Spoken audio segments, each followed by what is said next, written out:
Hello, আমি সেজুতি। আমি Shouvik. Recently আমরা নেটফ্লিক্সে একটি ওয়েব সিরিজ সিঙ্গেল পাপা দেখলাম এবং সেটা নিয়ে কিছু কথা বলবো বলে আমরা চলে আসলাম। তো এটার 6টা এপিসোড রয়েছে, অ্যাভারেজ 40 মিনিটস ইচ। কাস্টের মধ্যে রয়েছে কুনাল খেমু, নেহা ধপিয়া, ঈশা তালবার, দয়ানন্দ শেট্টি, প্রাজক্তা কোহলি এবং আরও অনেকে। তো এই ওয়েব সিরিজটার গল্পটা যদি অল্প করে বলা যায়, তো এখানে আমরা দেখতে পাই কুনাল খেমুর যে ক্যারেক্টারটা, সে অ্যাকচুয়ালি কম্পারেটিভলি একজন কিছুটা ইনিশিয়ালি দেখানো হয় ইম্যাচিওর এবং ইরেসপন্সিবল একজন মানুষ, কিন্তু সে ইভেন্চুয়ালি ফাদার হতে চায়, বাবা হতে চায়, এবং তার একজন ওয়াইফও রয়েছে। বাট তার ওয়াইফ যেহেতু মনে করে যে কুনাল খেমু ইম্যাচিওর, কি ও রেসপন্সিবিলিটি নিতে পারবে না একটা বাচ্চা, সেজন্য সে বাচ্চা নিতে ইচ্ছুক না। তো এই যে ডিসপুট, এখান থেকে তারা ইভেন্চুয়ালি ডিভোর্সের দিকে এগোয় এবং ডিভোর্স হওয়ার পরেও কুনাল খেমু চায় যে তার একটা বাচ্চা থাকুক।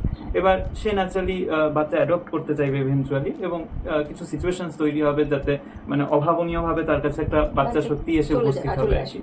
তো যাই হোক, এবারে সোসাইটির একটা স্টিগমা রয়েছে যে সিঙ্গেল প্যারেন্ট একজন ছেলে হবে, এই বিষয়টা লোকে অতটা মানতে চায় না। বা কুনাল খেমুর যে ক্যারেক্টার ডেমোগ্রাফি, তাতে সে এই দায়িত্ব নিতে পারবে এটা কেউ মনে করে না, তার পরিবারের লোকরা ব্যাপারটাকে এন্ডোর্স করে না। তো এরকম পরিস্থিতিতে সে কি সত্যি সকলের সাথে লড়ে একটা বাচ্চার বাবা হতে পারবে, সিঙ্গেল পাপা হতে পারবে? এবং যদি হয় তাহলে ব্যাপারটা কেমন রেসপন্সিবিলিটি নিতে পারবে? এটা দেখতে হলে আপনাদের ওয়েব সিরিজটা দেখতে পেতে হবে। এবার আমরা কিছু ভালো এবং খারাপ দিকে আসি। তো প্রথম বিষয়, তো এই যে সাবজেক্টটা, এটা ইটসেলফ এর মধ্যে একটা নতুনত্ব রয়েছে। আমরা সোসাইটিতে ছেলেদের এবং মেয়েদের কিছু ব্যবহারিক কাজকর্ম কিছু থাকে, এই বিষয়টা বর্তমানে এটা ছেলেরা করবে, এটা মেয়েরা করবে। তো এই যে বাচ্চার দায়িত্ব, এটা যে একটা ছেলেও নিতে পারে এবং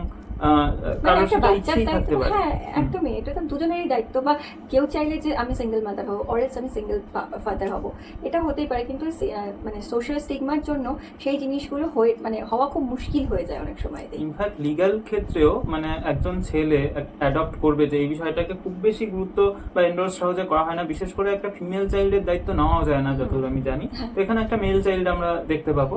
তো সেটা হওয়ার জন্যও তাকে যে বাধার সম্মুখীন হতে হবে সেই বিষয়টা দেখায়। তো সেই দিক থেকে একদম নতুনত্ব রয়েছে আর কি, এরকম ধরনের কন্টেন্ট আমরা এর আগে দেখি। এবার দিয়ে ফ্যামিলির বিভিন্ন মেম্বারদের নিজেদের যে পারস্পরিক সম্পর্ক, রিলেশনশিপগুলো, সেগুলো খুব সুন্দরভাবে দেখানো হয়। ভাই বোনের সম্পর্ক সেটা ভীষণ স্ট্রং, এবং ওই ভাই বোনের ঝগড়াঝাটি থাকে, সেগুলো তো আছেই, কিন্তু তার সাথে যে যার ক্রাইসিসের সময় ঠিক একে অপরজনের পাশে থাকছে।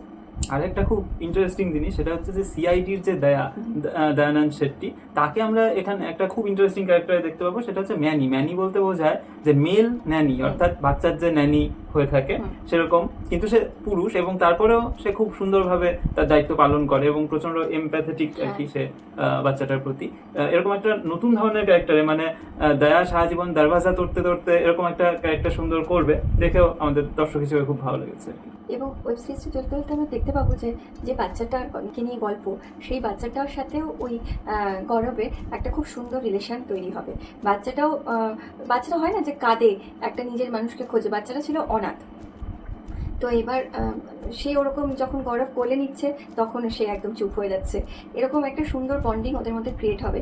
এবং এর সাথে সাথেই দেখানো হবে যে গৌরবের যে সিঙ্গেল ফাদার, সিঙ্গেল পাপা, যে সে কীভাবে ধীরে ধীরে নিজের মধ্যে রেসপন্সিবিলিটিগুলো আনছে, এবং একটা অদ্ভুত একটা ট্রান্সফরমেশন আমরা তার মধ্যে লক্ষ্য করতে পারবো।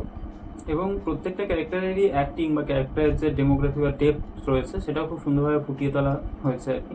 বাচ্চাটাও বেশ কিউট। খুব বেশি খারাপ দিক এই ওয়েব সিরিজের নেই। এটা বেশ একটা ফিল গুড ওয়েব সিরিজ, দেখে বেশ আপনাদের ভালো লাগবে এবং একটা ভালো মুচকি হাসি আপনার মুখের মধ্যে আসবে যখন ওয়েব সিরিজটা শেষ করবেন।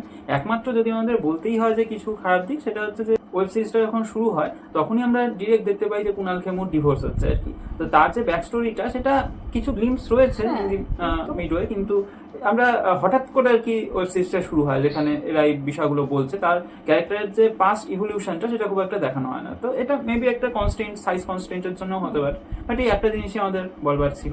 তো এবার যদি আমরা এর রেটিংস নিয়ে কথা বলি, তো সেটা এখন স্ক্রিনে ভিজিবল। তো সব মিলিয়ে 7.4 আউট অফ 10।